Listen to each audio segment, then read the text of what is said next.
Il faut se méfier des formules utilisées, des terminologies utilisées. Il y a un domaine où il y a une grande confusion, plus ou moins organisée, c'est le domaine du religieux et de la race.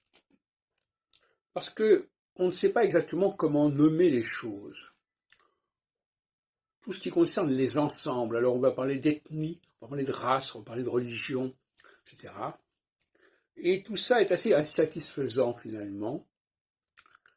Et je disais ce matin à propos d'une autre vidéo que on ne peut pas réduire le judaïsme à une question de religion. Et en même temps, on ne sait pas comment le qualifier. Donc on va préférer quand même parler de religion. Mais en parlant de religion, tout en sachant que ça n'est pas ça, on va jouer sur les deux tableaux. C'est-à-dire qu'on va à la fois qualifier les juifs dans le rapport religieux, tout en sachant que ce n'est pas le rapport religieux. Donc c'est un peu compliqué.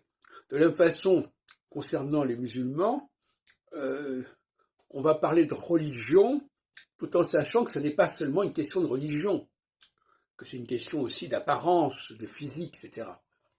Donc, il y a une espèce de grande confusion dans la terminologie utilisée, souvent de manière perverse,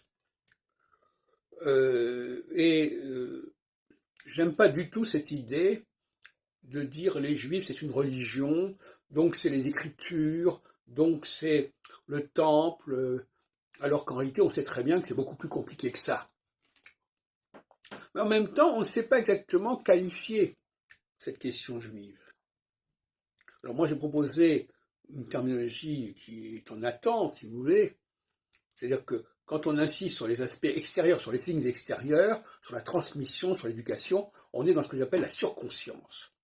Et quand on parle de choses qui sont plus de l'ordre du génétique, plus du sang, plus de quelque chose qui est hérité non pas par la tradition au sens littéraire du terme, mais par une transmission héréditaire, eh bien, c'est pas du tout la même chose.